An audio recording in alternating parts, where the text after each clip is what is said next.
भारत माता की जय। भारत माता की जय। भारत माता की जय। वंदे वंदे वंदे। सबसे पहले सचेतन नागरिक मंच को धन्यवाद देता हूं, आभार व्यक्त करता हूं कि आपने मुझे इस पवित्र भूमि में बुलाया। आप सब बड़ी संख्या में आए, आपका आभार व्यक्त करता हूं, आपको प्रणाम करता हूं। ये जानते हुए आप लोग आए हैं कि आज तूफान आने वाला है, फिर भी आए हुए हैं।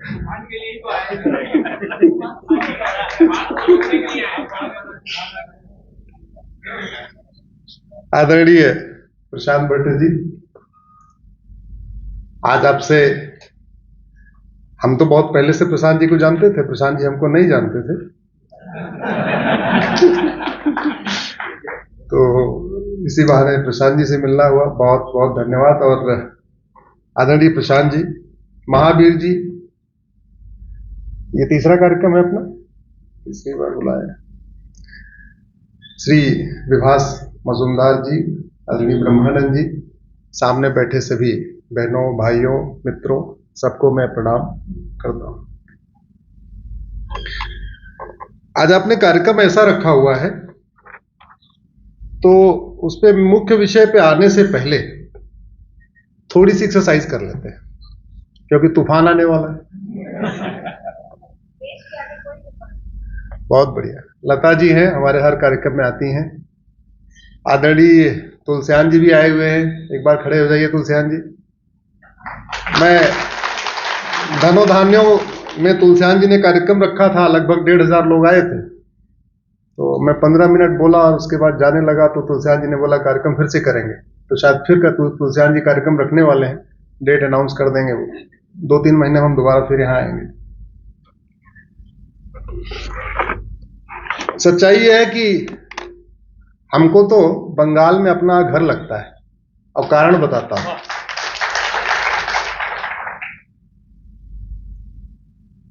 महाराज चंद्रगुप्त के समय से और उनके बाद तक बार बार वो उत्तर प्रदेश के महाराज कौशल से उपाध्याय मांगते थे। तो कभी 500 उपाध्याय लिया, कभी 1000 उपाध्याय लिया, कभी 1500 उपाध्याय, और ये चला स्कंदगुप्त तक चला। तो उत्तर प्रदेश से उपाध्याय लिया, प्रयाग, फैजाबाद, अयोध्या आसपास से चटगांव में बसा दिया। तो जो उपाध्याय चटगांव गए वो हो गए चट्टोपाध्याय। फिर उपाध्याय लिया, उनको बंदगांव में बसा दिया, झारखंड में पड़ता है, वो हो गए बंदोपाध्याय। फिर उपाध्याय लिया, गंगा सागर के आसपास बसा दिया, वो हो गए गंगोपाध्याय। फिर उपाध्याय लिया, अपने आसपास बसा दिया मुख्य स्थान पे, वो हो गए मुखोपाध्याय। फिर अंग्रेज आए, उनको लगा नाम बड़ा लंबा है, तो बंदोपाध्याय जी तो उन्होंने कहा बनर्जी, तो चट्टोपाध्याय जी तो चटर्जी, तो मुखोपाध्याय जी तो मुखर्जी। तो आपके पूर्वी बंगाल और पश्चिम बंगाल, पूर्वी बंगाल तो बांग्लादेश हो गया, लेकिन उत्तर प्रदेश के सारे उपाध्याय आए और पूर्वी बंगाल पश्चिम बंगाल में फैल गए। इसलिए मुझे जब भी यहां आता हूं ऐसे लगता है चलो हमारे पूर्वज कहीं न कहीं यहां दिखाई पड़ रहे हैं।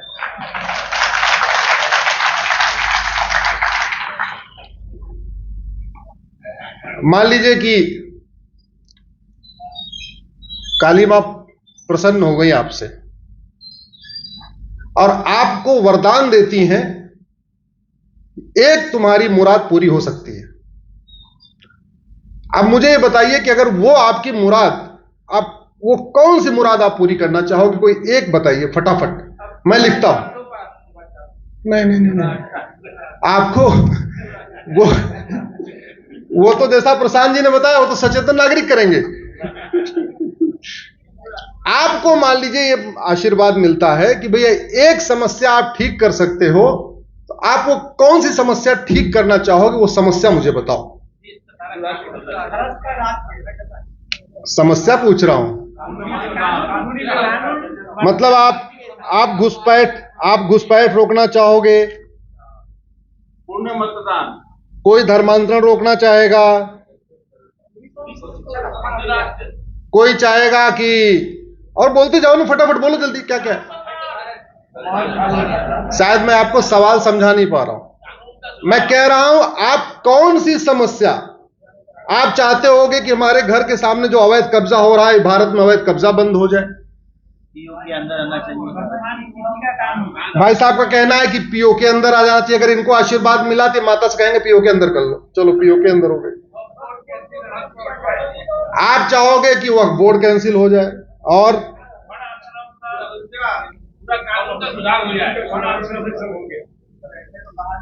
ठीक है, और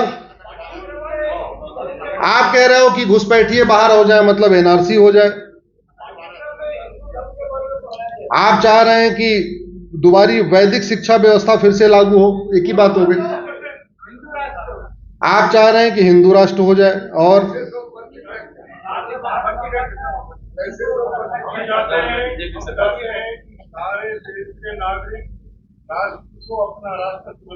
आप चाहते हैं कि सारे नागरिक सचेतन हो जाएं। आप चाहते हैं यूनिफॉर्म सिविल कोड आ जाए, और लता जी बोलिए। आप चाह रहे हैं कि विदेशी स्कूल बंद हो जाएं। आप इसको ऐसे भी कह सकते हैं बिना नाम लिए कि भारतीय स्कूल खुले और विदेशी स्कूल बंद हो जाए। जी ठीक है, और हाँ जी, समझदार विपक्षी। अब विपक्ष को ट्रेनिंग करानी पड़ेगी फिर तो। ठीक है, और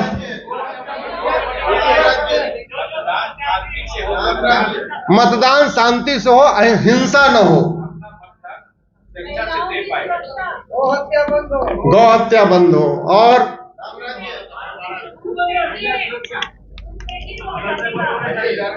ठीक है। अब 40-45 मिनट में इतना ही हो पाएगा।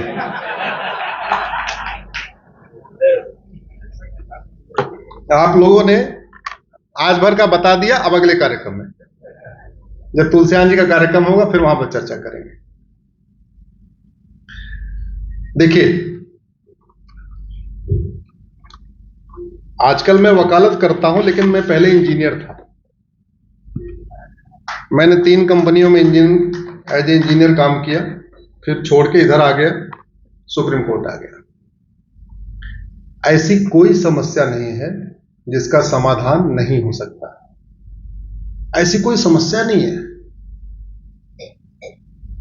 पता नहीं, लोग बार बार कहते हैं प्रशांत जी कि भारत में कलयुग है, भारत में कलयुग है। मुझे समझ में नहीं आता, ये सिंगापुर में कलयुग क्यों नहीं है? ये जापान में कलयुग क्यों नहीं है? फिनलैंड में कलयुग क्यों नहीं है? न्यूजीलैंड में कलयुग क्यों नहीं है? ये पूरा कलयुग भारत में क्यों है? जो समस्या भारत में है वो सिंगापुर में नहीं है, जापान में नहीं है, अगर फ्रांस में नहीं है, अगर न्यूजीलैंड में नहीं है, अगर आपके फिनलैंड में नहीं है, कोरिया में नहीं है, इसका मतलब वहां तो कलयुग नहीं है। आपके फिनलैंड, न्यूजीलैंड, सिंगापुर, जापान में ना घूसखोरी है, ना कमीशनखोरी है, ना जमाखोरी है, ना मिलावटखोरी है, ना कालाबाजारी है, ना नशा तस्करी है, ना मानव तस्करी है, ना अवैध निर्माण है, ना धर्मांतरण है, ना घुसपैठ है, ना नशा, ना जिहाद है, ना पत्थरबाजी है, ना कुछ भी नहीं है। भारत में है, और फिर हम कहते हैं भारत में कलयुग है। स्वाभाविक, अगर कलयुग तो पूरी दुनिया में होना चाहिए, फिर वहां क्यों नहीं है? ऐसी कोई बीमारी नहीं जिसकी कोई दवाई नहीं, ऐसी कोई समस्या नहीं जिसका समाधान नहीं। अच्छा, क्योंकि प्रशांत जी ने जहां बात छोड़ी है, मैं वहीं से आगे बढ़ता हूं। अब सवाल यह है कि अचेतन तो छोड़िए, सचेतन लोग भी इतने स्वार्थी हो गए हैं। जूता पॉलिश करवाना है तो बढ़िया वाला मोची चाहिए, कपड़ा प्रेस करवाना है बढ़िया वाला धोबी चाहिए, गाड़ी सर्विस करानी है बढ़िया वाला मैकेनिक चाहिए, इलाज कराना है बढ़िया वाला डॉक्टर चाहिए, गाड़ी चलवानी है बढ़िया वाला ड्राइवर चाहिए। हर जगह बढ़िया बढ़िया बढ़िया बढ़िया। वहां पार्टी वार्टी नहीं देखते, वहां कुछ नहीं देखते। जहां अपना खुद का फायदा, बच्चे को ट्यूशन पढ़वाना है बढ़िया वाला टीचर चाहिए, स्कूल भेजना है, पहले 10 स्कूल का सर्वे करेंगे, फिर एक स्कूल में एडमिशन कराएंगे। आंख बंद करके एडमिशन नहीं कराएंगे। ये मैं सचेतन लोगों की बात कर रहा हूं, अचेतन की बात नहीं कर रहा हूं। अचेतन वाले तो भी छोड़िए। लेकिन जिससे देश चलवाना है, जिससे राज्य चलवाना है, जिससे देश चलवाना है, जिससे पूरे समाज की दिशा और दशा तय करवानी है, उस समय क्वालिटी नहीं, या तो जाति के आधार पे, या तो भाषा के आधार पे, या तो क्षेत्र के आधार पे, या तो भाषणबाजी के आधार पे, बतौलेबाजी के आधार पे, पता नहीं। और कुछ तो भय के मारे वोट करते। भय के मारे ड्राइवर नहीं बदलते, भय के मारे डॉक्टर नहीं बदलते, भय के मारे धोबी नहीं बदलते, भय के मारे स्कूल नहीं बदलते, भय के मारे सांसद विधायक बदल देते। और ये कौन कर रहे हैं? अचेतन नहीं, सचेतन लोग कर रहे हैं। थोड़ा कड़वा है, अच्छा नहीं लग रहा होगा, लेकिन मैं आप लोगों को नहीं कह रहा हूं। अपने दिल पे मत लेना, आप लोग तो सचेतन ही हो। अरे मैं उन लोगों को कह रहा हूं जो 3-4 करोड़ 5 करोड़ लोग वीडियो देखेंगे, मैं उनको कह रहा हूं। और जो लोग वीडियो देखें उनमें भी सबको नहीं कह रहा। अपने आप समीक्षा कर लीजिए। अगर आप हमारे इस खांचे में फिट बैठते हो तो अपने दिल पे ले लो, और नहीं तो आगे फॉरवर्ड कर दो।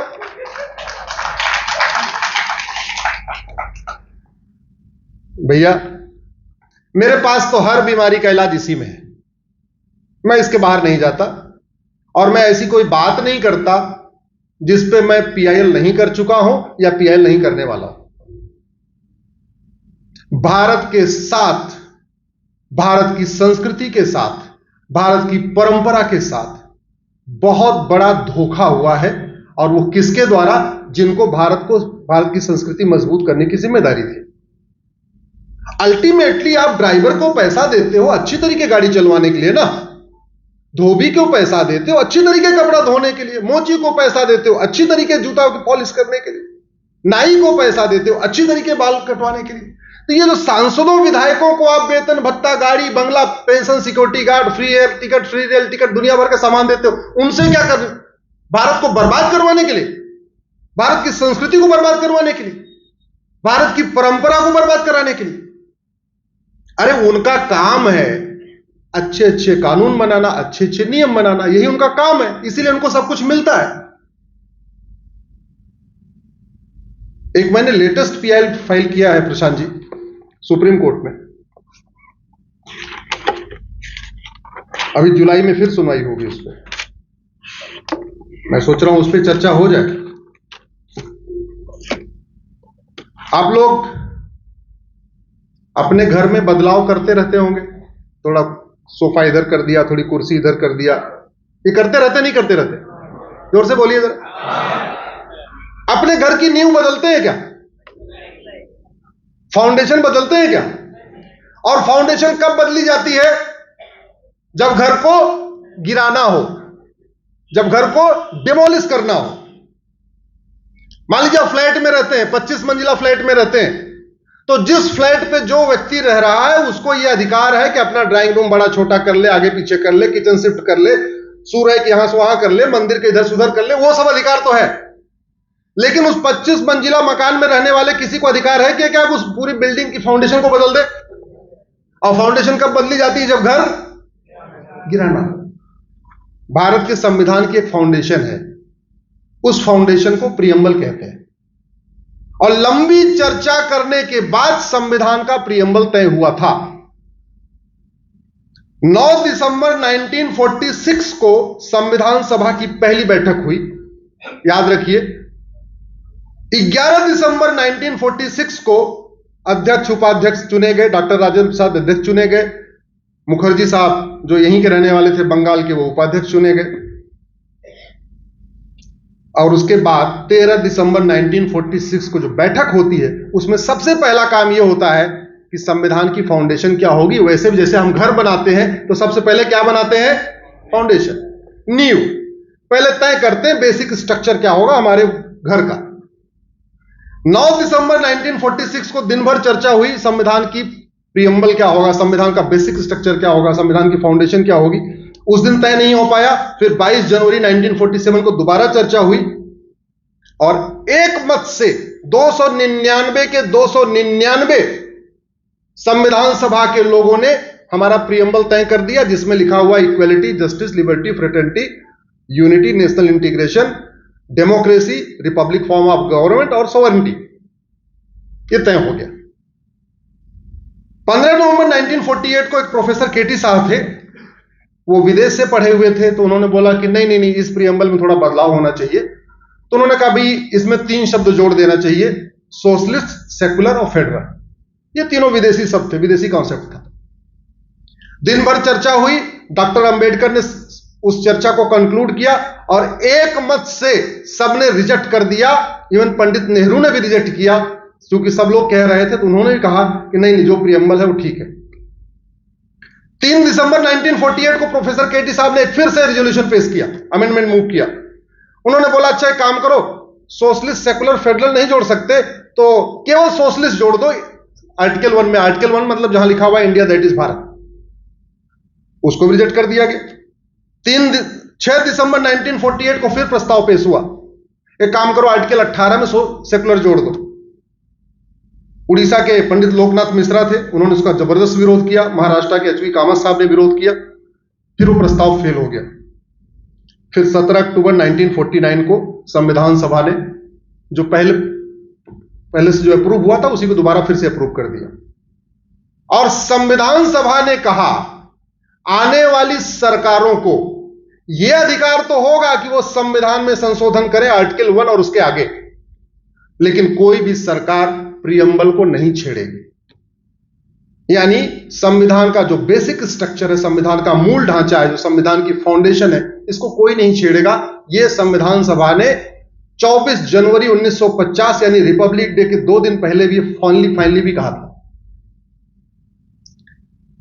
आज की डेट में जो लोकतंत्र चिल्ला रहे हैं, उनके पूर्वजों ने कैसे पाप किया। मार्च में 75 में इलाहाबाद हाई कोर्ट ने 12 जून 75 को इलाहाबाद हाई कोर्ट ने इंदिरा गांधी की सदस्यता रद्द कर दिया और बोला कि अब आप चुनाव भी नहीं लड़ सकते अगले 6 साल तक। इंदिरा गांधी तुरंत भाग के आई, हाई कोर्ट के फैसले को सुप्रीम कोर्ट में चैलेंज किया। 24 जून को 1975 को सुप्रीम कोर्ट ने कहा कि भाई आप प्रधानमंत्री तो रह सकती हैं, लेकिन आपको कोई अधिकार नहीं होगा, आप कोई डिसीजन नहीं लेंगी, आप एक कार्यवाहक प्रधानमंत्री के रूप में काम करिए जब तक अगला चुनाव नहीं हो जाता, अगला प्रधानमंत्री तय नहीं हो जाता, लेकिन आप कोई महत्वपूर्ण डिसीजन नहीं लेंगी। लगभग वो सारी कंडीशन डाल दिया था जो कुछ दिन पहले भी केजरीवाल जी को सुप्रीम कोर्ट ने दिया। अभी आपने सुना होगा केजरीवाल जी को जमानत मिली, तो क्या कंडीशन थी? आप मुख्यमंत्री कार्यालय नहीं जाओगे, किसी फाइल पे साइन नहीं करोगे, किसी चीफ सेक्रेटरी से नहीं मिलोगे, कोई महत्वपूर्ण डिसीजन नहीं लोगे। यही कंडीशन उस समय इंदिरा जी को दी गई थी। 24 जून 75 को सुप्रीम कोर्ट इनके ऊपर कंडीशन लगाता है और अगले दिन 25 जून को 75 को भारत में आपातकाल घोषित कर दिया जाता है। सारे विपक्षी नेताओं को जेल में डाल दिया जाता है। अकेला चैनल दूरदर्शन था, उसमें सुबह शाम केवल समाचार आता था, उसको भी बैन कर दिया जाता है। अखबारों का बिजली पानी का कनेक्शन काट दिया जाता है। जो अखबार थोड़ा बहुत इधर उधर कर रहे थे, जो सब पक्ष में लिख रहे थे वो तो ठीक था, जो थोड़ा सा विपक्ष में लिख रहे थे उनका बिजली और पानी के दोनों कनेक्शन काट दिया था। बेचारे पत्रकार उस समय घर से पानी लेके आते थे और किराए पे जनरेटर लेके पेपर छाप रहे थे। संविधान सभा 1950 में खत्म हो गई और लोकसभा का टेन्योर मार्च 76 में खत्म हो गया। ध्यान रखिए, मार्च 76 में लोकसभा का टेन्योर खत्म हो गया और दिसंबर 76 में संविधान के प्रियम्बल में वो शब्द जोड़ दिए गए जिसको संविधान सभा ने 3 बार रिजेक्ट किया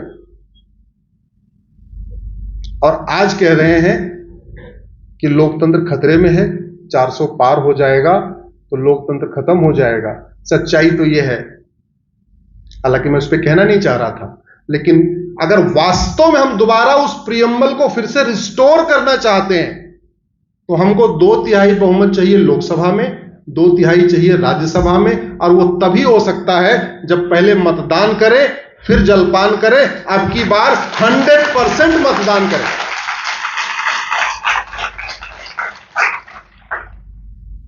और क्यों? क्योंकि आपको अगर अलग अलग न हो 2/3 राज्यसभा लोकसभा में, तो दूसरा एक ही ऑप्शन है कि आप ज्वाइंट सिटिंग बुलाइए। ज्वाइंट सिटिंग में 521 सांसद आपको चाहिए। इस समय राज्यसभा में 117 है, तो 521 माइनस 117 कितना हो गया? 404। ये चाहिए आपको। उसके बिना आप इस प्रियम्बल को रिस्टोर नहीं कर सकते, जो इमरजेंसी के दौरान बदल दिया गया। सुप्रीम कोर्ट के 2 बार फैसले के बाद भी, एक सुप्रीम कोर्ट का फैसला गोलकनाथ का आया था 1967 में, उसमें सुप्रीम कोर्ट ने कहा था कि सब कुछ बदल सकते, प्रियम्बल नहीं बदल सकते। फिर 73 में केशवानंद भारती का फैसला आया, उसमें सुप्रीम कोर्ट ने कहा सब कुछ बदल सकते हैं, बेसिक स्ट्रक्चर नहीं बदल सकते। बेसिक स्ट्रक्चर का मतलब प्रियम्बल। तो सुप्रीम कोर्ट के 2 फैसलों को पलट दिया, संविधान सभा के सदस्यों की भावना को पलट दिया। डॉक्टर अंबेडकर जो कहते रह गए कि हम इसको बदलने का अधिकार नहीं दे सकते, उसको पलट दिया। अच्छा, इसमें खतरा क्या है? संविधान सभा में चर्चा हुई थी कि क्यों अधिकार नहीं दे रहे हैं प्रियम्बल को बदलने का। तो उसमें डॉक्टर अंबेडकर का यह कहना था कि एक बार अगर हमने प्रियम्बल को बदलने का अधिकार दिया तो इसकी कोई लिमिट नहीं होगी, भगवान जाने क्या क्या लोग इसमें जोड़ देंगे और क्या क्या घटा देंगे। अगर प्रियम्बल में 2 शब्द जोड़ा जा सकता है तो 2 शब्द घटाया भी जा सकता है।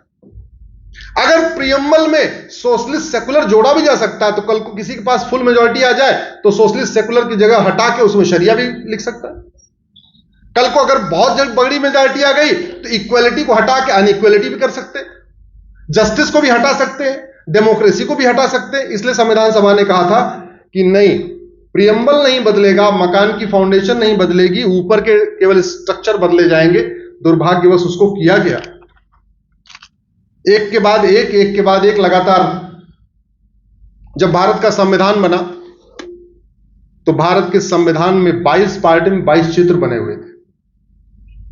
एक पार्ट में भगवान राम लक्ष्मण सीता, एक पार्ट में भगवान कृष्ण अर्जुन को उपदेश दे रहे हैं, एक पार्ट में भगवान नटराज नृत्य कर रहे हैं, एक पार्ट में राजा भरत की फोटो, एक पार्ट में राजा विक्रमादित्य की फोटो, एक पार्ट में राजा भगीरथ गंगा जी को उतार रहे हैं, एक पार्ट में गुरुकुल और नालंदा, एक पार्ट में नेताजी सुभाष चंद्र बोस, एक पार्ट में छत्रपति शिवाजी महाराज और गुरु गोविंद सिंह। और उन सारे चित्रों की जो डिजाइनिंग हुई थी यही बंगाल से ही हुई थी, यहीं से डिजाइन किया गया था। और वो सारे चित्र एक पर्टिकुलर पर्पज के साथ थे। उदाहरण के लिए पार्ट 15 इसका इलेक्शन से रिलेटेड है, तो पार्ट 15 पे प्रशांत जी छत्रपति शिवाजी महाराज और गुरु गोविंद सिंह की फोटो रखी। उद्देश्य क्या था कि सारी पॉलिटिकल पार्टियां जिनका रजिस्ट्रेशन उस पार्ट 15 में होता है वो छत्रपति शिवाजी महाराज और गुरु गोविंद सिंह के आदर्शों पर चलेंगे। और वोटिंग का राइट कहां से मिलता है? वो भी पार्ट 15 से मिलता है। और मतदाता गुरु गोविंद सिंह और छत्रपति शिवाजी को समझेगा, उनके आदर्शों को समझेगा, और फिर यह देखेगा कौन सी पॉलिटिकल पार्टी सबसे ज्यादा उनके आदर्शों पे चल रही है, उसको वोट करेगा। यह उद्देश्य था संविधान सभा में चित्रों को रखने का, छत्रपति शिवाजी महाराज और इनको चित्रों पर एक झटके से निकाल दिया। दोबारा हम क्या इन चित्रों को जोड़ना चाहते हैं क्या? जोर से बोलिए। अब दोबारा जोड़ने के लिए लोकसभा में 2/3, राज्यसभा में 2/3 अगर अलग अलग ना हो तो संयुक्त रूप से 521। और वो तभी हो सकता है जब पहले मतदान करें, फिर जलपान करें, और अब की बार 100% मतदान करें। और केवल आपके सचेतन लोगों के मतदान करने से नहीं होगा। ये एक एक सचेतन को 100 अचेतन को जगाना पड़ेगा। आप अगर वोट दे के आए तो कोई फायदा नहीं। आपको तो एक बार अपना मोबाइल उठा के देखना पड़ेगा। आपके मोबाइल में अगर 500 लोग हैं तो प्लीज 500 मिनट देश के लिए खर्च करिए। एक एक मिनट के लिए फोन कर लीजिए। आउट गोइंग फ्री है अब तो, आउट गोइंग फ्री है। और आपके मोबाइल में कांटेक्ट होगा, आप कभी फोन पे बात भी नहीं करते होंगे, यही बहुत बढ़िया मौका है। 3-4 दिन लगाइए, सबको फोन मिलाइए, हाल चाल और बाल बच्चे सब ठीक है, कभी फोन नहीं किया था भैया, और सब राजी खुशी, जय श्री राम। अब की बार आपकी बार पहले मतदान करना, फिर जलपान करना और आस पड़ोसियों को ले जाके 100% मतदान करना। एक बार फोन करना शुरू कर दीजिए ना। डाटा भी आजकल फ्री हो गया है, अनलिमिटेड हो गया है। एक बार सबको व्हाट्सएप भेज दीजिए ना। एसएमएस भी फ्री हो गया है, 100 एसएमएस तो पर डे फ्री मिल ही रहा है। पर डे 100 एसएमएस भी कर दीजिए, 3-4 घंटे लगा दीजिए। मैं गारंटी के साथ कहता हूं, अब की बार 400 पार नहीं, 450 पार हो जाएगा।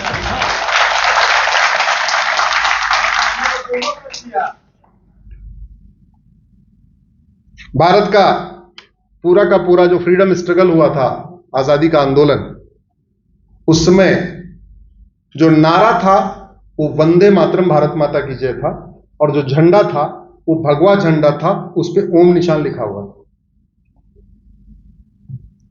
अंग्रेजों ने यहां एक नेशनल एंथम इंपोज करने की कोशिश किया, गॉड सेव क्वीन। अंग्रेजों के इस पॉलिसी के विरोध में पूजनीय बंकिम चंद्र चटर्जी जी ने 24 घंटे के अंदर वंदे मातरम लिख दिया, 24 घंटे के अंदर। और अगले दिन से अंग्रेजों ने तय किया कि कल से गॉड सेव क्वीन गाया जाएगा, और अगले दिन से वंदे मातरम गाया जाने लग गया। वंदे मातरम हमारे लिए वार क्राई था। वंदे मातरम के नाम से लाहौर में अखबार निकलता था। वंदे मातरम के नाम से राम प्रसाद बिस्मिल ने गजल लिखा। अटक से कटक, बंगाल से लद्दाख तक, वंदे मातरम भारत माता की जय, भगवा झंडा ओम निशान, इसी पे पूरा फ्रीडम मूवमेंट चल रहा था। तो जब तय हुआ कि भारत का राष्ट्रीय झंडा क्या होना चाहिए, तो सबने बोला जिससे आजादी की लड़ाई हुई वही होना चाहिए, भगवा झंडा ओम निशान। लेकिन सेकुलरिज्म का कीड़ा कुछ लोगों को काटा था। किसको काटा था आप समझ रहे होंगे। उन्होंने विरोध किया, चलो ठीक है भाई, तिरंगा झंडा से। फिर यह हुआ राष्ट्रगान क्या होना चाहिए। मेजॉरिटी चाह रही थी वंदे मातरम भारत का राष्ट्रगान होना चाहिए। जब नई बात बनी तो लोगों ने फोर्स किया कि काम करिए साहब, वोटिंग करा लीजिए, वोटिंग के आधार पर तय करते हैं भारत का राष्ट्रगान क्या होगा। डॉक्टर राजेंद्र प्रसाद ने बीच का रास्ता निकाला, पूरा संविधान बन गया। 26 नवंबर 1949 को पूरा संविधान बन चुका था, लेकिन एक चीज बचा हुआ था कि भारत का राष्ट्रगान क्या होगा।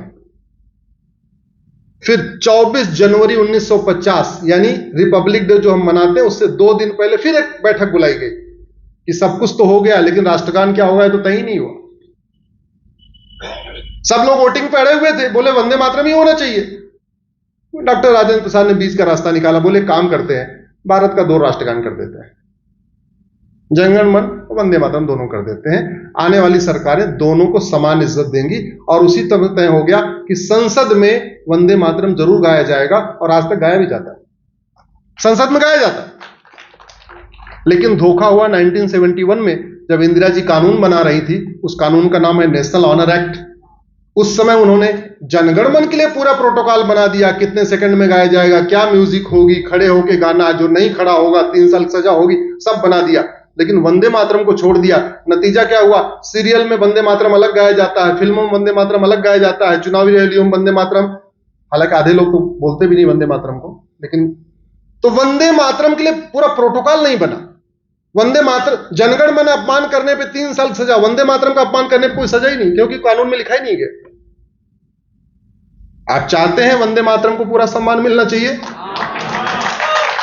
उसके लिए नेशनल ऑनर एक्ट बदलना पड़ेगा, और इसलिए पहले मतदान करना पड़ेगा, फिर और अब की बार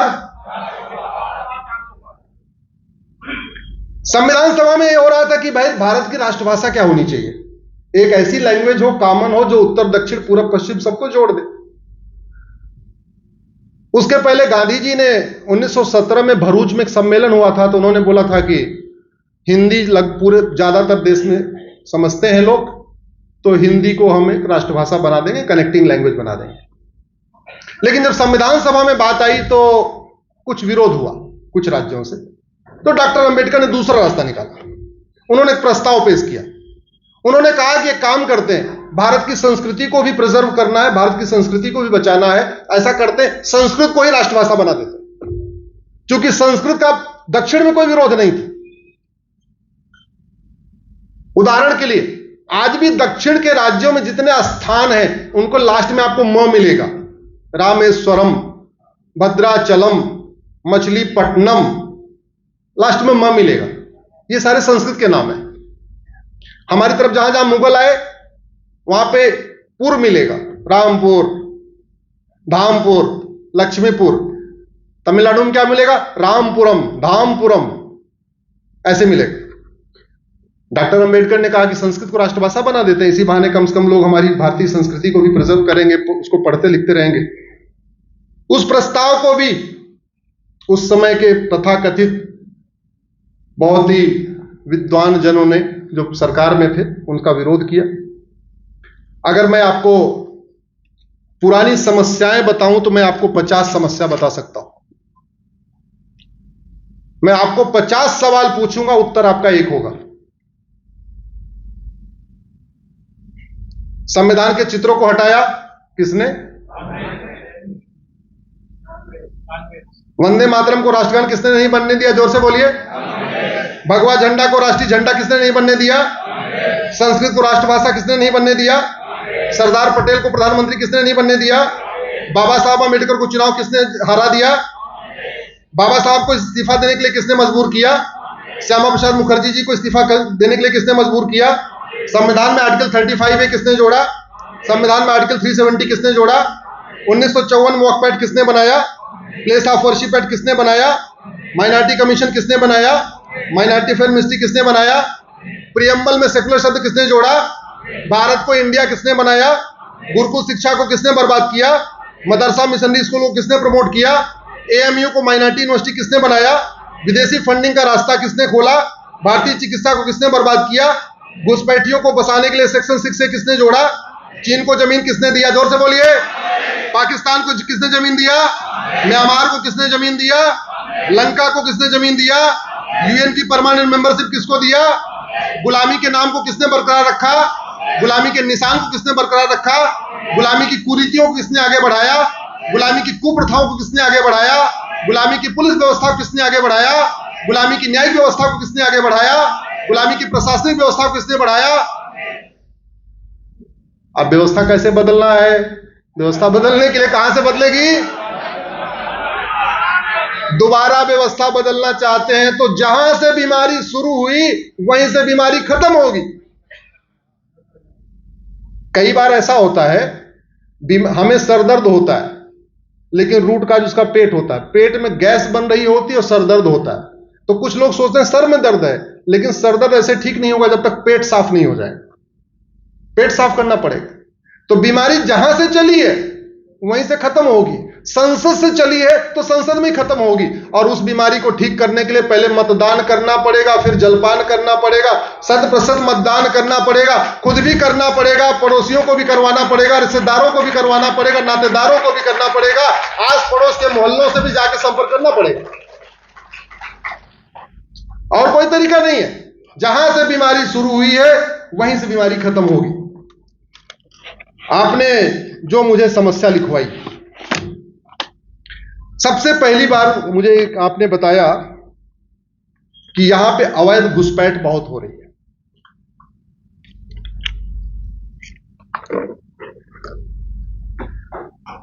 घुसपैठ क्या विश्वव्यापी समस्या है क्या?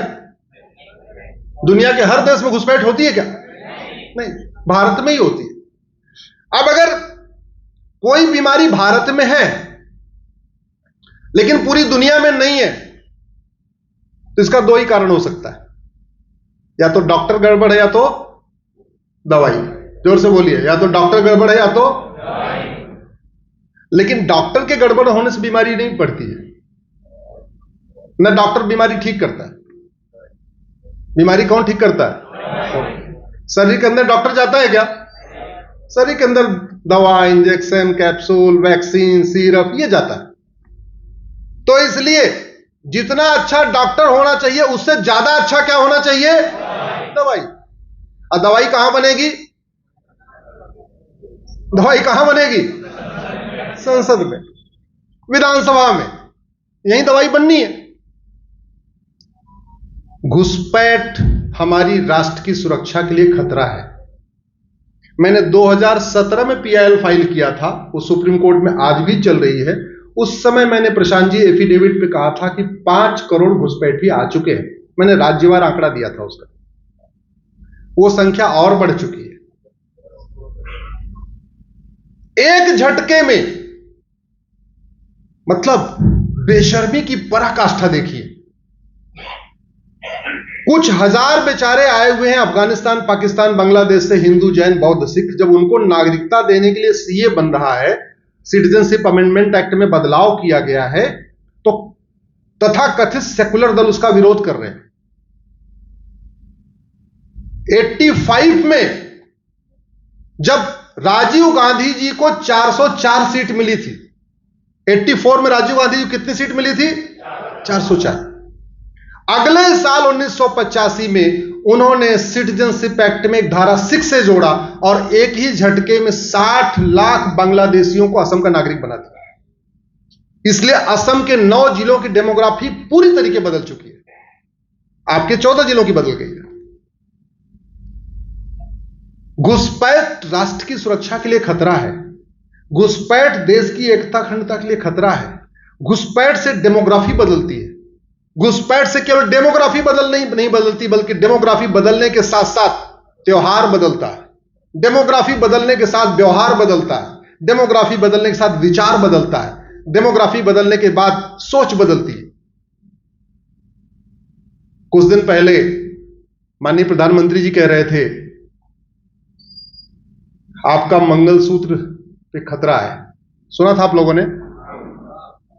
मेरा तो यह मानना है हमारी बहन बेटियों के सिंदूर पे भी खतरा है।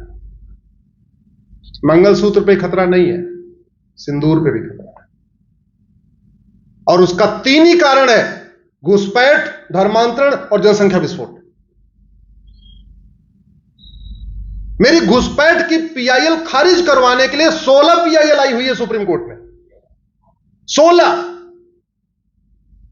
हमने कोई पाप किया है? हम कह रहे हैं एनआरसी लागू करो, घुसपैठियों को निकालो। उसको डिसमिस कराने के लिए 16 पिटीशन आई है और बड़े बड़े दिग्गज वकील खड़े होते हैं। कोई भूतपूर्व कानून मंत्री है, कोई भूतपूर्व गृह मंत्री है, कोई भूतपूर्व वित्त मंत्री है, कोई भूतपूर्व शिक्षा मंत्री है, कोई भूतपूर्व विदेश मंत्री है। सोचिए कितनी फंडिंग आ रही है विदेशों से, और जो लोग खड़े होते हैं वो 15-15, 20-20 लाख लेते हैं। ये क्या घुसपैठिए इतनी फीस पे करने लायक हैं क्या? बाहर से पैसा, कितना बड़ा खतरा है। अच्छा, दुर्भाग्य देखिए, सचेतन लोग भी आके हमारे नहीं और पीआईएल किए कि 10-20 पीआईएल कर दे। अरे कम से कम 16 घुसपैठियों को बसाने के लिए आई है, तो 16 घुसपैठियों को निकालने के लिए तो आनी चाहिए थी। 16 तो कम से कम करते। इतना बड़ा राज्य है, हर राज्य से एक एक पीआईएल आई होती। 28 राज्य है, 8 केंद्र शासित प्रदेश, 36 पिटीशन तो ऐसे ही हो सकती है। हमें इसको बदलना पड़ेगा। अगर हम सोच रहे हैं कि हमारा घर सुरक्षित है, हमारे बाउंड्री पे जो है सिक्योरिटी गार्ड बैठा हुआ है, कहीं कोई दिक्कत नहीं है, हमारा मकान बिल्कुल फिट है, दरवाजा एकदम टाइट है, कोई अंदर आ नहीं सकता, बहुत बड़ी गलतफहमी में है, बहुत बड़ी गलतफहमी में है। आडवाणी जी कुछ लेके नहीं चल वहां से निकले थे, सब कुछ छोड़ के वहीं आए थे। जेठमलानी जी सब कुछ छोड़ के आए थे। इंद्र कुमार गुजराल साहब सब कुछ छोड़ के आए थे। मिल्खा सिंह सब कुछ छोड़ के आए थे। पृथ्वीराज कपूर सब कुछ छोड़ के आए थे। सुनील दत्त जी सब कुछ छोड़ के आए थे। लाला अमरनाथ सब कुछ छोड़ के आए थे। अगर आप ये सोच रहे हैं कि हम तो सुरक्षित हैं, हमारा घर सुरक्षित है, हमारा बगीचा सुरक्षित है, हमारा फार्म हाउस सुरक्षित है, तो बहुत बड़ी गलतफहमी है, भूल जाइए इसको। और वैसे भी 1947 में पूर्वी बंगाल किसका पार्ट था? अब क्या हो गया? कितने साल हो गए? 75 साल। चटगांव के कहां गए चट्टोपाध्याय? अरे भाई, पश्चिम बंगाल में अगर चट्टोपाध्याय, बंदोपाध्याय, मुखोपाध्याय, गंगोपाध्याय, घोष, दासगुप्ता रहते हैं, सेन गुप्ता रहते हैं, तो पूर्वी बंगाल में भी तो रहते थे, रहते नहीं रहते थे? ये जितने अपने मारवाड़ी समाज के लोग पश्चिम बंगाल में हैं, क्या पूर्वी बंगाल में नहीं रहते थे क्या? तो आज कहां है? कहां चले गए 75 साल में? हो जो लोग आज पश्चिम बंगाल में या पूर्वी बंगाल में भी रहते थे, जितनी टाइटल, जितने सरनेम, जितनी जातियां पश्चिम बंगाल में है, ये सारी जातियां पूर्वी बंगाल में रहती थी। अब हैं क्या वहां पे? मेरी एक बार चर्चा हो रही थी रूपा गांगुली जी से, वो उधर से ही आई हुई है, व्यक्तिगत रूप से बात हो रही थी कैसे उनके पिताजी, वो 8 साल के थे तो उनको लेके भागे। उनके पिताजी लेके नहीं भागते तो भगवान जाने क्या होता। भैया, घुसपैठ, धर्मांतरण और जनसंख्या विस्फोट ये बहुत बड़ी समस्या है, और इसका समाधान, इसकी दवाई कहां से बनेगी? संसद और विधानसभा से। घुसपैठ को रोकने के लिए क्या चाहिए? पुलिस। अब मान लो यहां की पुलिस काम ही ना करे, वो घुसपैठियों की मदद करना शुरू कर दे, कई बार करती भी है। तो क्यों करती है? क्योंकि संविधान के अनुसार पुलिस स्टेट सब्जेक्ट है। अब इसका समाधान क्या करना पड़ेगा? पुलिस के लिए अगर one nation one police code बन जाए, अगर हम चाहते हैं कि केरल की पुलिस, यूपी की पुलिस, बंगाल की पुलिस एक तरीके से काम करे, जैसे आजकल यूपी की पुलिस आजकल बुलडोजर लेके घूम रही है, घुसपैठियों को ढूंढ रही है, अगर वैसे ही यहां ढूंढे तो उसके लिए 2 काम करना पड़ेगा। सबसे पहले one nation one police code लागू करना पड़ेगा। One nation one police code लागू करने के लिए संविधान के शेड्यूल 7 को बदलना पड़ेगा। शेड्यूल 7 में जहां law and order state subject है, पुलिस स्टेट सब्जेक्ट है, उसको शिफ्ट करके लिस्ट 3 में लाना पड़ेगा, कॉन्करेंट लिस्ट में लाना पड़ेगा। लेकिन उसके लिए संविधान संशोधन करना पड़ेगा। 2/3 लोकसभा में चाहिए, 2/3 राज्यसभा में चाहिए। उसके लिए पहले मतदान करना पड़ेगा, फिर जलपान करना पड़ेगा, और 100% मतदान करना पड़ेगा, तब one nation one police code हो पाएगा। अगर हम चाहते हैं घुसपैठ बंद हो, तो हमें one nation one penal code भी लागू करना पड़ेगा। वह एक देश एक दंड संहिता, उसी में एक चैप्टर घुसपैठ का हो, उसी में एक चैप्टर धर्मांतरण का हो। लेकिन उसके लिए आर्टिकल 14 को बदलना पड़ेगा। आर्टिकल 14 में लिखना पड़ेगा state shall secure equal protection of law. चूंकि आर्टिकल 14 फंडामेंटल राइट है, तो फंडामेंटल राइट बदलने के लिए 2/3 लोकसभा में, 2/3 राज्यसभा में चाहिए। टोटल चाहिए 521, राज्यसभा में 117 है, तो कितना चाहिए लोकसभा में? वो कैसे होगा? जब पहले मतदान करेंगे, फिर अपने फोन में जितने कॉन्टेक्ट हैं सबको फोन मिलाइए एक एक बार। 2-3 दिन सारे काम छोड़िए, सबको फोन करना शुरू करिए, एसएमएस करना शुरू करिए, व्हाट्सएप करना शुरू करिए, फेसबुक पे लिखना शुरू करिए, ट्विटर पे लिखना शुरू करिए, इंस्टा पे लिखिए, जहां जहां लिख सकते हैं लिखिए। और कोई तरीका नहीं है। आप चाहते हैं वक्फ बोर्ड वापस हो? वक्फ बोर्ड पहला कानून 1954 में नेहरू जी ने बनाया था, इंदिरा जी ने मजबूत किया, राजीव गांधी ने और मजबूत किया, राव ने और मजबूत किया, और मनमोहन सिंह ने तो ऐसा मजबूत कर दिया, ऐसा मजबूत कर दिया कि जहां मन चाहे वहां नोटिस भेज दे और कह दे ये वक्फ की प्रॉपर्टी। जहां मन चाहे वहां कह दे भैया यहां तो बाबर का घोड़ा घास खाने आया था, ये वक्फ प्रॉपर्टी है, लो हो जाए। वो वक्फ बोर्ड कहां से खत्म होगा?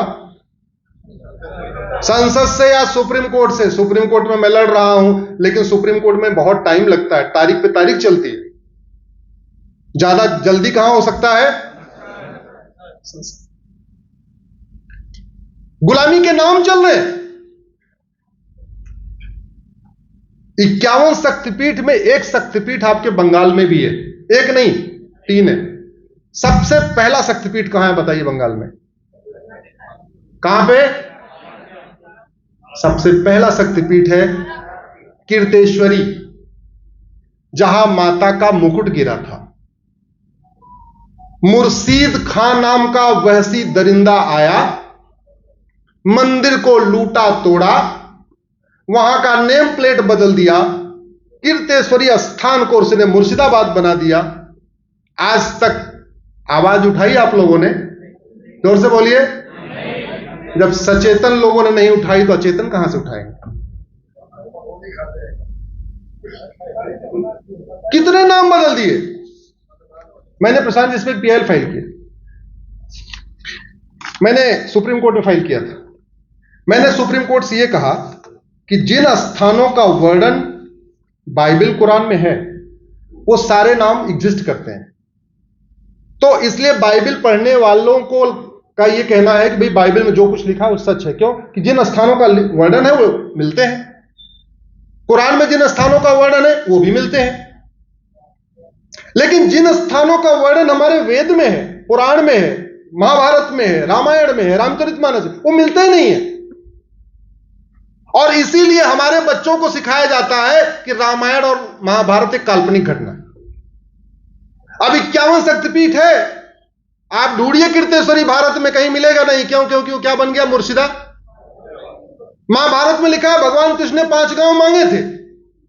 अब आप पूरे भारत में घूमिए, 5 गांव नहीं मिलेंगे। क्यों? इंद्रप्रस्थ दिल्ली हो गया, पानप्रस्थ पानीपत हो गया, सोनप्रस्थ सोनीपत हो गया, तिलप्रस्थ फरीदाबाद हो गया, गजप्रस्थ गाजियाबाद हो गया। वो 5 गांव नहीं मिलेंगे। महाभारत में वर्णन आता है उन्होंने अज्ञातवास, पांडव अज्ञातवास में गए थे। कहां गए थे? विराट में। विराट को ढूंढते रहिए, नहीं मिलेगा। क्यों? होशियार खान नाम का वसी दरिंदा गया, उसने विराट को होशियारपुर बना दिया।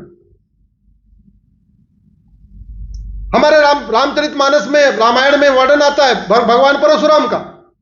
उनके पिता थे महर्षि जमदग्नि। अब ढूंढिए महर्षि जमदग्नि का आश्रम कहां है? नहीं मिलेगा।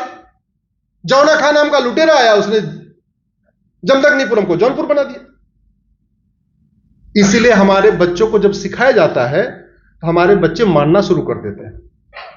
जब हमारे बच्चों को कहा जाता है रामायण एक काल्पनिक घटना है, महाभारत एक काल्पनिक घटना है, तो वो मान लेते हैं। क्यों? क्योंकि हमारे बच्चों को पता ही नहीं है।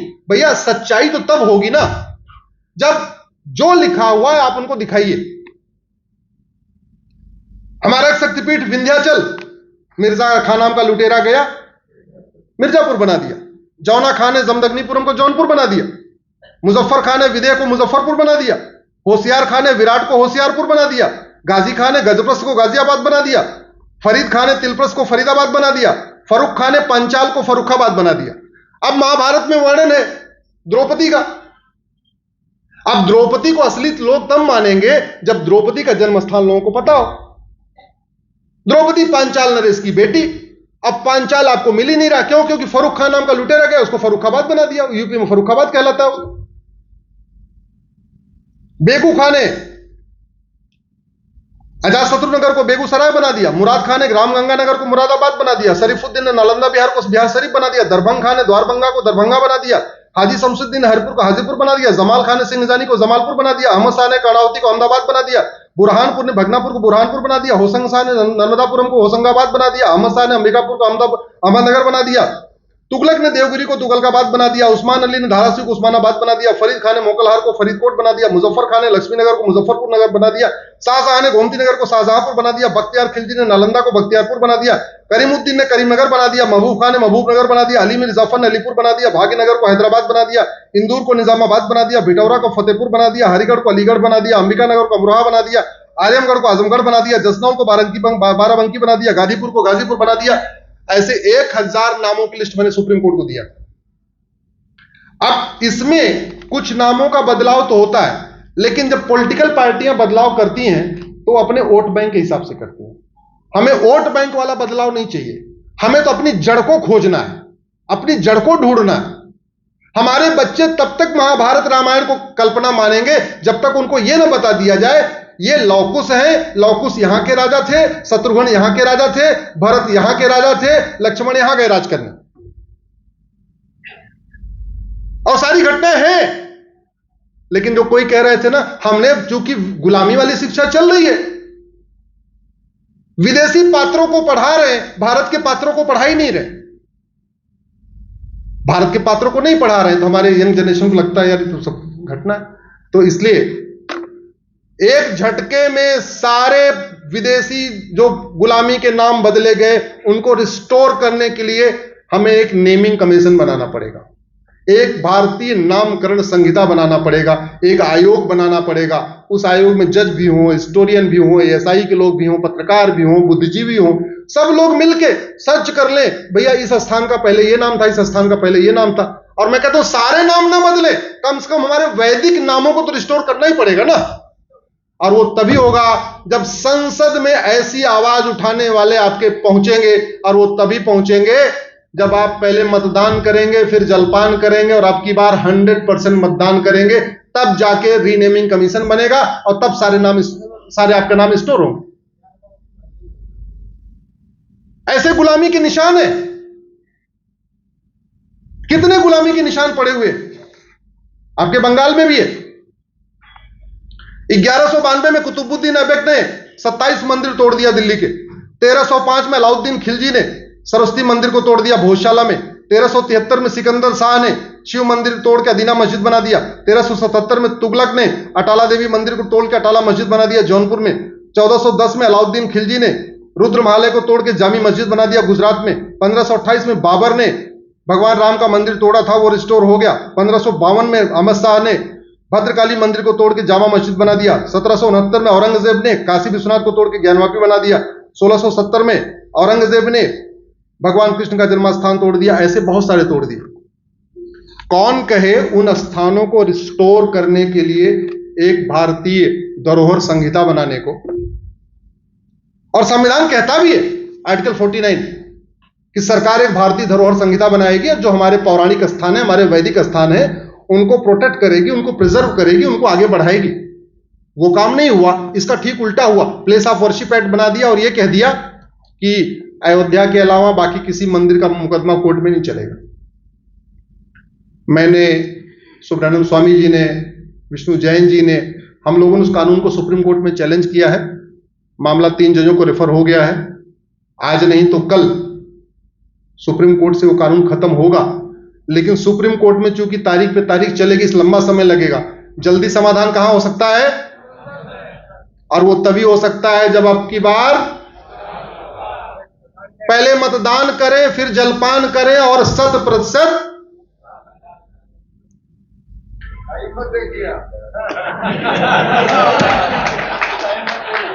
देखिए, मैं टाइम इसलिए देख रहा हूं कि सिटिंग कैपेसिटी कम हो गई लोगों की।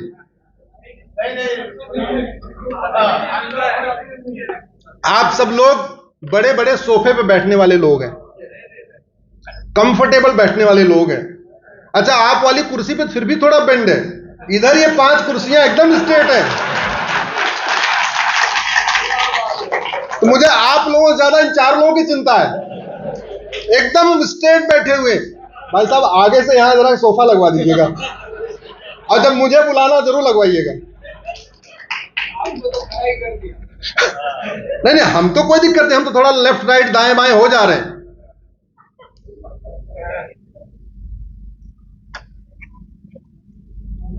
अगर हम, एक समस्या आपने बताई थी,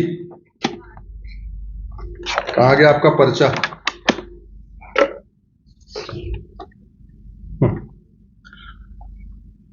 धर्मांतरण। मेरी पीआईएल धर्मांतरण पे भी चल रही है।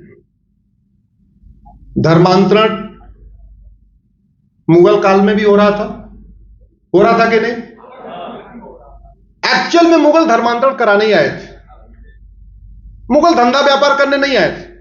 ये बहुत बड़ी गलतफहमी है। मुगल यहां पे केवल डेमोग्राफी बदलने आए थे।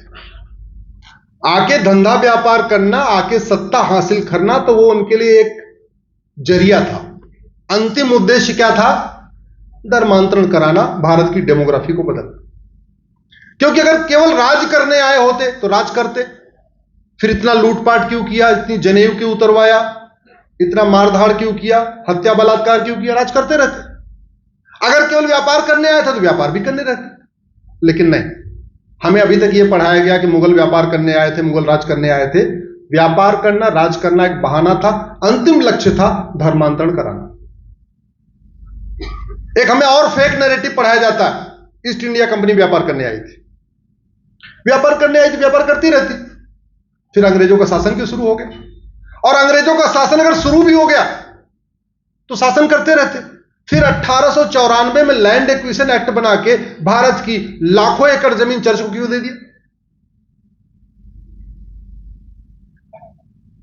आपको ये बता दूं कि 1894 में अंग्रेजों ने कानून बनाया, उस कानून का नाम है लैंड एक्विजिशन एक्ट।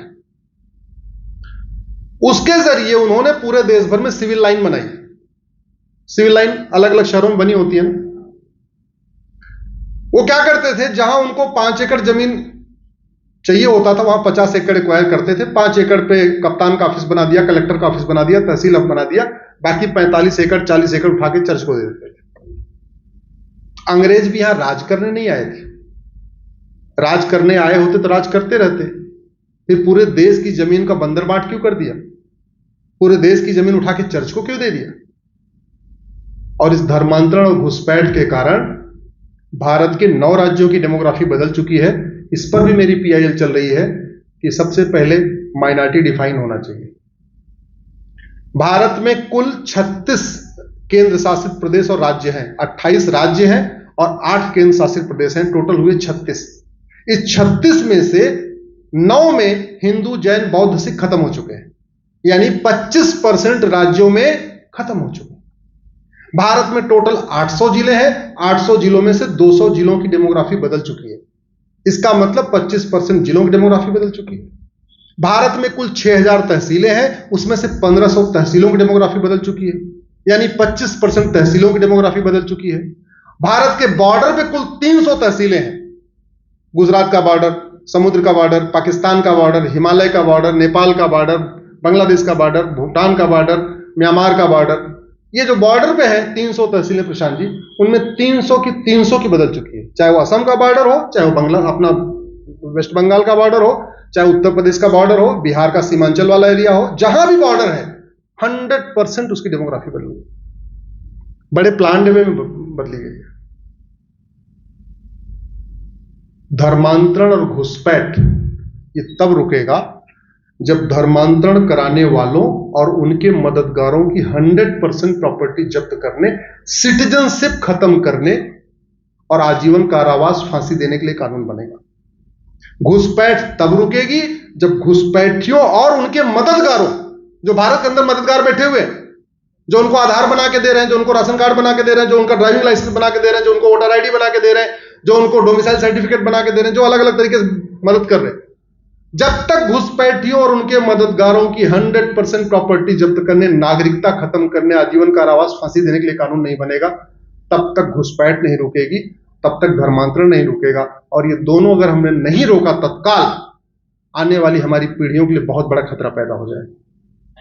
जैसे ये हमारी ड्यूटी है, अगर हम अपने बच्चों के लिए सुरक्षित घर बनाते हैं, ऐसा घर बनाते भी अगले 50 साल तक हमारे बच्चों को कोई दिक्कत ना आए, ना सीला ना आए, ना पपड़ी जमे, ना ये जमे, ना वो जमे, सब बढ़िया चलता रहे, वैसे हमें अपने देश भी तो देके जाना चाहिए, हमारे बच्चे को कोई दिक्कत ना आए।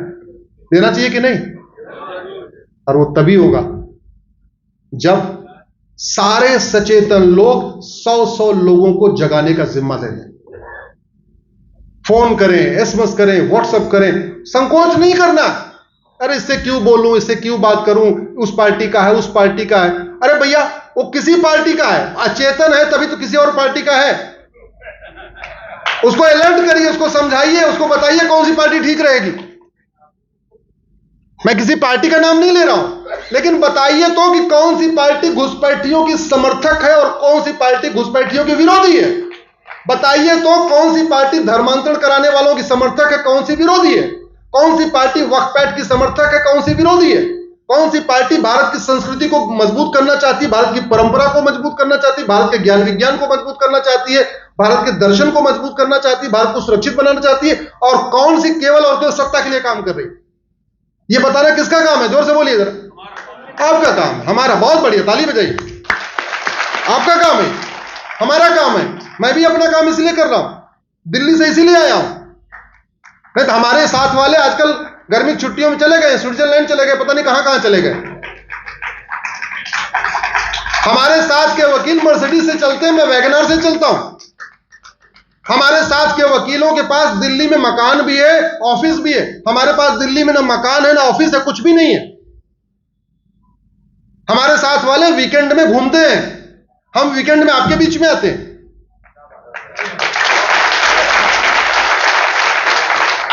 2022 में मैं 90 जिलों में गया, केवल 3 संडे अपने घर में रहा। 2023 में मैं 115 जिलों में गया था, एक संडे अपने घर में था केवल 12 नवंबर को। क्यों? क्योंकि उस दिन दिवाली थी। और 2024 का वो संडे अभी तक आया नहीं। 2024 का वो संडे अभी तक नहीं आया कि मैं अपने घर में अपने बच्चों के साथ रहूं। क्यों? क्योंकि मैं चाहता हूं हमारे आने वाली पीढ़ियों का वो हाल ना हो जो आडवाणी जी का हुआ, जो जेठमलानी जी का हुआ, जो गुजराल साहब का हुआ, जो मनमोहन सिंह जी का हुआ, जो पृथ्वीराज कपूर का हुआ, या जो बाकी मिल्खा सिंह का हुआ। हम नहीं चाहते वो। लेकिन केवल हमारे चाहने से नहीं होगी। जब सारे सचेतन लोग सारे अचेतन लोगों को समझाना शुरू करेंगे, जाति से उठ के, भाषा से उठ के, क्षेत्र से उठ के, तब इसका समाधान निकलेगा। हर समस्या का समाधान है, केवल हमें उस पर जागने की जरूरत है, उठने की जरूरत है, बोलने की जरूरत है। मैं तो कई बार ऐसा देखता हूं, व्हाट्सएप ग्रुप में लोग बताते हैं कि कोई मैसेज डालिए तो कहते हैं कि ये पॉलिटिकल ग्रुप नहीं है, कृपया इस पे ऐसा मैसेज न डालें। बोलते हैं क्या? ऐसा ग्रुप में मत समझाना, लेकिन अलग से उनको समझाना, उनको बता देना कभी पूर्वी बंगाल भारत था। उनको यह बता देना दुर्योधन का ननिहाल गंधार, जहां 1805 में प्रधानमंत्री थे पंडित नंदराम टिक्कू, वो भी भारत का हिस्सा था, जहां से माता गांधारी आई थी। जहां दुनिया का सबसे प्रसिद्ध शिव मंदिर था, आज की डेट में उसको अफगानिस्तान कहते हैं, उस शिव मंदिर की एक ईंट नहीं बची है। जो ऐसी बातें करते हैं उनको अलग से समझाना, ग्रुप में नहीं तो ग्रुप में इंसल्ट उनको फील होगी। अलग से फोन करके बताना, जहां से माता कैकेयी आई थी उस राज्य का नाम था कैकेय। उस कैकेय में भगवान विष्णु का बहुत भव्य मंदिर था, कैकेय नरेश ने बनवाया था। आज की डेट में उसको पाकिस्तान कहते हैं और उस विष्णु मंदिर का एक ईंट नहीं बचा हुआ है। ये जगाना पड़ेगा, बोलना पड़ेगा। आप बुरा मान जाए उसके बाद तो ठीक है भैया, जय श्री राम। कड़वी सच्चाई थोड़ी बुरी लगती है, लेकिन बोलना चाहिए। मीठे झूठ ने हमें बर्बाद कर दिया, और अभी भी अगर हम मीठा झूठ ढोते रहेंगे, आने वाली हमारी पीढ़ियां बर्बाद हो जाएंगी। इसलिए सबको जगाने की जरूरत है। अगर हम चाहते हैं कि भारत में एक समान शिक्षा लागू हो, वन नेशन वन सिलेबस हो, वन नेशन वन करिकुलम हो, आर्टिकल 21 को बदलना पड़ेगा। आर्टिकल 21 फंडामेंटल राइट है, उसके लिए 2/3 बहुमत चाहिए। उसके लिए क्या करना पड़ेगा? पहले मतदान करना पड़ेगा, फिर हम चाहते हैं भारत में फटाफट लोगों को दंड मिले। दंड के लिए क्या होगा? One nation one police code लागू करना पड़ेगा, one nation one evidence code लागू करना पड़ेगा, one nation one judicial code लागू करना पड़ेगा, संविधान में संशोधन करना पड़ेगा। 2/3 लोकसभा में चाहिए, 2/3 राज्यसभा में चाहिए। उसके लिए क्या करना पड़ेगा? अब की बार हम चाहते हैं अगर संविधान के चित्रों को वापस बहाल किया जाए, फिर क्या करना पड़ेगा? अब की बार हम चाहते हैं प्रियम्बल को ओरिजिनल रिस्टोर किया जाए, तो पहले मतदान करना पड़ेगा, फिर जलपान करना पड़ेगा, और कम से कम 100 लोगों को जगाना पड़ेगा, तब जाके वो टारगेट पूरा हो पाएगा। हम चाहते हैं कि जैसे दुनिया में सभी देशों का एक एक नाम है, भारत का भी एक नाम हो, भारत या हिंदुस्तान। इंडिया तो नहीं होना चाहिए, नहीं होना चाहिए। उसके लिए आर्टिकल 1 को बदलना पड़ेगा। आर्टिकल 1 को बदलने के लिए 2/3 बहुमत चाहिए। हम चाहते हैं कि अगर झूठ बोलना गंभीर अपराध हो जाए। हमारे देश में हमारे समाज को जो बांटते हैं, कौन बांटते हैं? पॉलिटिशियन। और सच बोल के तो बांट नहीं सकते, क्योंकि बांटने के लिए सच का उपयोग नहीं कर सकते, तो बांटने के लिए क्या करते हैं? और वो क्यों करते हैं? किसी झूठ बोलने वाले पॉलिटिशियन को सजा हुई क्या? क्योंकि भारत में झूठ बोलना पाप है, लेकिन झूठ बोलना अपराध नहीं। और पाप पुण्य मानते ही नहीं, तो सुबह से लेकर शाम तक प्रेस कॉन्फ्रेंस में भी झूठ, रैली में भी झूठ, यहां भी झूठ, वहां भी झूठ। मतलब सबसे क्लासिकल झूठ का एग्जांपल आपको लेटेस्ट बताता हूं। हमारे दिल्ली के मुख्यमंत्री जेल में गए, और जब जेल में थे, उनकी एक मंत्री आके प्रेस कॉन्फ्रेंस कर रही हैं और कह रही हैं कि मुख्यमंत्री जी को जान का खतरा है, जेल के अधिकारी उनको जहर दे सकते हैं। और जानते हैं, वो जेल मुख्यमंत्री जी के अंडर में है। लेकिन आम जनता को कहां इतना ध्यान देगी कि तिहाड़ किसके अंडर में है, सेंटर के अंडर में है कि स्टेट के अंडर में है? सबको सोच रहे होंगे भाई भारत की सबसे बड़ी जेल तिहाड़ है, तो क्या पता सेंटर के अंडर में हो। वो तिहाड़ दिल्ली के अंडर में है, सरकार के अंडर में, केजरीवाल जी के अंडर में, और केजरीवाल जी की मंत्री कह रहे हैं केजरीवाल जी को तिहाड़ में जेल जहर दिया जा सकता है। इसका मतलब तो खुद ही दिलवाने वाले हो। ऐसा झूठ, सफेद झूठ। जानते क्यों बोलते हैं? क्योंकि झूठ बोलना पाप तो है। झूठ बोलना, एक कानून बन जाए, झूठी शिकायत गंभीर अपराध है, मुकदमे कम हो जाएंगे कि नहीं? झूठा एफआईआर गंभीर अपराध है, मुकदमे कम होंगे कि नहीं? झूठी गवाही गंभीर अपराध है, मुकदमे कम होंगे कि नहीं? झूठा एफिडेविट गंभीर अपराध है, मुकदमे कम होंगे कि नहीं? झूठी जांच करना पुलिस के द्वारा, जो पुलिस वाला झूठी चार्जशीट फाइल करने का, वो भी गंभीर अपराध है। पुलिस ठीक से काम करेगी कि नहीं? झूठा फैसला देना गंभीर अपराध है, जज ठीक से काम करेगी कि नहीं? जिस दिन झूठ के खिलाफ हमने कठोर कानून बनाया, भारत अपने आप में कलयुग से सतयुग की तरफ आना शुरू हो जाए। लेकिन उसके लिए आर्टिकल 19 को बदलना पड़ेगा। समस्या वही है, बदलाव करना पड़ेगा। आर्टिकल 19 में फ्रीडम ऑफ स्पीच दिया हुआ है, बोलने की आजादी दिया हुआ है, लेकिन उसमें कोई लिमिट नहीं लगाई। तो एक लिमिट लगाना पड़ेगा कि भैया सच बोलने की आजादी है, झूठ बोलने की नहीं। आर्टिकल 19 में फ्रीडम ऑफ एसोसिएशन है कि आप संगठन बना सकते हो, लेकिन संविधान निर्माताओं ने कभी नहीं सोचा था कि पीएफआई जैसा संगठन बन जाएगा। अब पीएफआई जैसे संगठन के ऊपर 5-5 साल का बैन लगता है। कभी आपने सुना किसी संगठन के ऊपर लाइफ बैन लगाओ? ना, आर्टिकल 19 लगाने नहीं देता। हम चाहते हैं अलगाववादी संगठन, जो देश विरोधी संगठन के ऊपर लाइफ बैन हो, संगठन बनाने वालों को, संगठन पे भी बैन हो, संगठन बनाने वालों पे भी लाइफ बैन हो। आर्टिकल 19 को, जो फ्रीडम ऑफ एसोसिएशन है, उसमें एक टर्म्स कंडीशन डालना पड़ेगा। हम चाहते हैं कि झूठ पकड़ने के लिए नार्को पॉलीग्राफ ब्रेन मैपिंग कानून बने। भारत ने कितना विकास कर लिया, अग्नि, ब्रह्मोस, राफेल, पनडुब्बी, परमाणु बम सब बना लिया।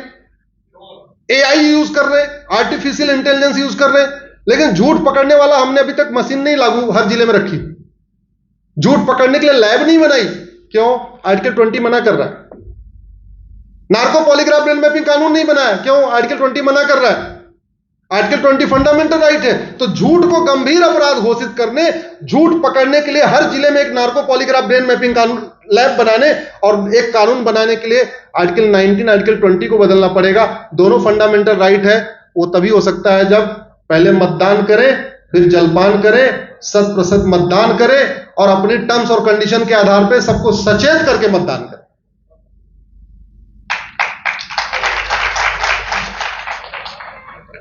भारत में धर्मांतरण हो रहा है एक शब्द के कारण।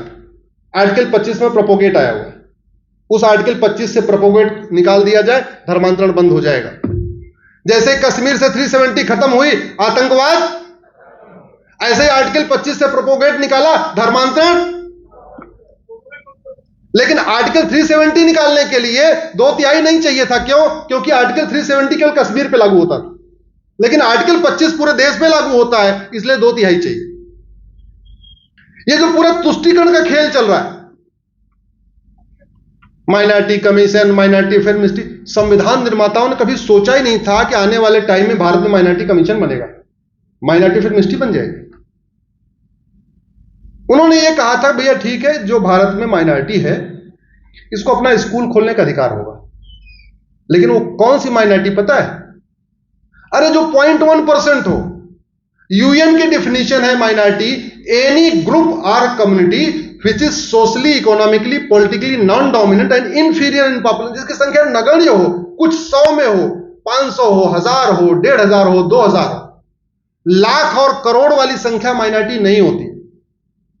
और दूसरा, उस कम्युनिटी को माइनॉरिटी तो बना ही नहीं सकते जो रूलिंग कम्युनिटी हो।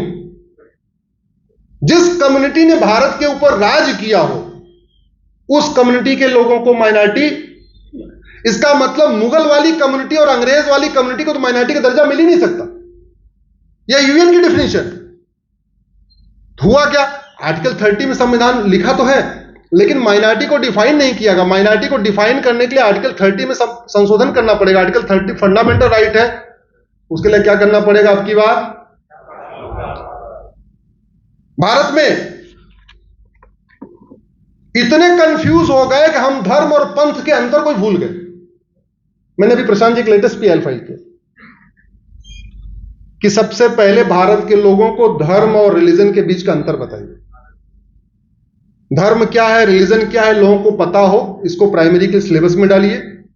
धर्मनिरपेक्ष शब्द को डिक्शनरी से हटाइए। धर्मनिरपेक्ष शब्द को स्कूलों में जहां पे पढ़ाया जाता वहां से हटाइए, क्योंकि धर्म जोड़ता है और रिलीजन तोड़ता है। धर्म यूनाइट करता है और रिलीजन डिवाइड करता है। भारत धर्म निरपेक्ष नहीं है, भारत पंथ निरपेक्ष तो है लेकिन धर्म निरपेक्ष। तो आर्टिकल 25 में जहां फ्रीडम ऑफ रिलीजन लिखा हुआ है वहां पे धर्म और रिलीजन को डिफाइन करना पड़ेगा, इसलिए भी आर्टिकल 25 को बदलाव करना पड़ेगा। और आर्टिकल 25 फंडामेंटल राइट है, इसलिए इसमें क्या करना पड़ेगा। अब आर्टिकल 51A फंडामेंटल ड्यूटी है, उसमें लिखा हुआ है क्या क्या करना। भारत का सम्मान करना, भारत की परंपरा का सम्मान करना, माताओं बहनों का सम्मान करना, वैज्ञानिक सोच विकसित करना, सब लिखा हुआ है। लेकिन नहीं माने तो कुछ नहीं, ऐसे नहीं चलता। भगवान श्री राम ने बोला है, भय बिन होय न प्रीत। बिना दंड के भय के आदमी इंसान ठीक से नहीं चलता। बिना दंड के भय से लोग हेलमेट नहीं लगाते, बिना दंड के भय से लोग सीट बेल्ट नहीं पहनते, तो बिना दंड के भय से फंडामेंटल ड्यूटी कैसे फॉलो करेंगे। तो हम चाहते हैं कि लोग अपना अपना नैतिक कर्तव्य ईमानदारी से फॉलो करें, उसके लिए 51 को बदलना पड़ेगा। मैंने एक पीआईएल फाइल किया आपके विषय संबंधित। मैंने कोर्ट में कहा कि पहली बात तो वोटिंग को मैंडेटरी किया जाए और दूसरा ऑनलाइन वोटिंग की सुविधा दिया जाए। भाई अगर हमारा बैंक अकाउंट कलकत्ता में है और दिल्ली में बैठे बैठे हम पैसा निकाल सकते हैं, तो दिल्ली में बैठे बैठे वोट क्यों नहीं कर सकते। सबसे खतरे वाला काम तो क्या है, पैसा का ट्रांजैक्शन। पैसे का ट्रांजैक्शन ऑनलाइन हो सकता है, वोटिंग ऑनलाइन क्यों नहीं हो सकता। इसका पूरा मैकेनिज्म हो सकता है। दुनिया के 58 देशों में वन नेशन वन इलेक्शन होता है, 48 देशों में, 48 कंट्रीज में। वहां ऑनलाइन वोटिंग होती है, ऑफलाइन भी होती है। ये व्यवस्था होनी चाहिए। हालांकि कोर्ट ने बोला ये हमारा काम नहीं है, ये सरकार का काम है। मैंने कहा हमें भी पता था आपका काम नहीं है। हम तो इस विषय को थोड़ा समाज में जागृति के लिए ले आए थे। तो बोले आपकी पिटीशन बहुत अच्छी है, इसको हम सरकार को दे देते हैं कि इसको पढ़ें, स्टडी करें। तो सरकार को दे दिया गया। उसके बाद कमेटी बनी, कमीशन बना, रामनाथ कोविंद जी ने उस पर अपना काम कर दिया। हमारा काम तो केवल इतना था, जो विषय मरा हुआ था उसको थोड़ा सा जिंदा करना। सब कुछ हो सकता है। पहली बात, डर के आगे मौसम बढ़िया है, अनुकूल है। वो जमाना गया, बिल्कुल डरने की जरूरत नहीं। डंके की चोट पे वोट करिए, सबको बोल के वोट करिए, सबको समझा के वोट करिए। एक भारत श्रेष्ठ भारत बनाने के लिए वोट करिए, भारत में राम राज्य स्थापित करने के लिए वोट करिए, भारत में सनातन को फिर से मजबूत करने के लिए वोट करिए, भारत को विश्व गुरु वोट बनाने के लिए वोट करिए। और अभी नहीं होगा तो कभी नहीं होगा, इसलिए ये मौका हाथ से जाने मत दीजिएगा। मैं आप लोगों से हाथ जोड़ के निवेदन करता हूं, सबको जगाइए, पास पड़ोस को जगाइए, जैसे जगा सकते हैं जगाइए। फोन करके जगाइए, व्हाट्सएप करके जगाइए, एसएमएस करके जगाइए, फेसबुक के जरिए जगाइए, ट्विटर के जरिए, जैसे जगा सकते जगाइए, लेकिन जगाइए जरूर। केवल खुद वोट मत करिए, बल्कि आस पड़ोस को लोगों को वोट जरूर करवाइए। आप लोगों ने इतनी देर सुना, बहुत बहुत धन्यवाद, बहुत बहुत आभार। भारत माता की, भारत माता की।